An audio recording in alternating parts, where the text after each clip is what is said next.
আরে এত সুন্দর সেজে কোথায় যাচ্ছি? সাথে আবার বৌদি, দিদি, আবার ভাগ্নেও যাচ্ছে। তাই ভাবছো তো তোমরা? আরে দাঁড়াও দাঁড়াও বলছি। আগে সবাইকে বলি শুভ রথযাত্রা। আমরা যাচ্ছিলাম রথের মেলায়। আমি একটু লেট করে এই ভিডিওটা পোস্ট করলাম। আর এটা ছিল আমাদের সেকেন্ড রথ দেখা।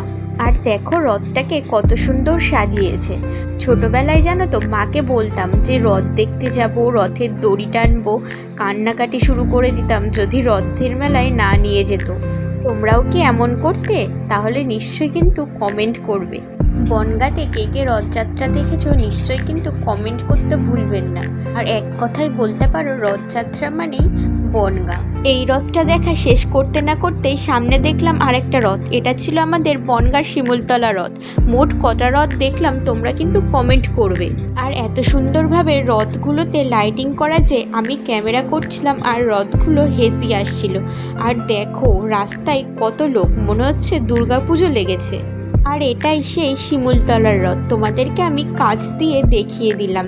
তোমরা যে যে রথ দেখতে যাওনি এখান দিয়েই দেখে নাও, আর জগন্নাথকেও একটু মনে মনে নমস্কার করে নাও। এত পরিমাণে ভিড় যে সুন্দর করে একটু ভিডিও ক্লিপ নেব সে উপায় নেই। সেজন্য আমি যেভাবে ভিডিও ক্লিপগুলো নিয়েছি সেভাবে তোমরা একটু ম্যানেজ করে নিও। আবার দেখো সামনে দেখা হয়ে গেল আরেকটা রথের সাথে। তোমরা কে কে কোথার থেকে দেখছো আর কোথায় রথ দেখেছো নিশ্চয়ই কমেন্ট করবে। কিন্তু তোমাদের ওখানেও রথযাত্রাও কি এমনভাবেই হয়? ঝটপট কমেন্ট করে দিও। এই যে দেখো, আর আমাদের এখানে রথযাত্রাতে গাছ বিক্রি করা হয়।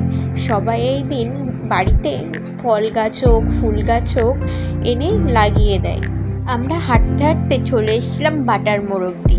তারপরে আমরা যাইনি, এখানে দাঁড়িয়ে একটুখানি লস্যি খেয়ে নিয়েছিলাম। আরে তোমাদের সাথে তো ইন্ট্রোই দেওয়া হয়নি। সো হ্যালো বাঙালি, আমি অপর্ণা। আশা করি তোমরা সবাই ভালো আছো, আমিও খুব ভালো আছি। আমাদের লস্যি খাওয়াটা কমপ্লিট করে তারপর বাড়ির দিকে রওনা দিয়েছিলাম। বাড়ির দিকে আসতে এখানে আবার একটুখানি ব্রিজের ওপর দাঁড়িয়ে পড়েছিলাম।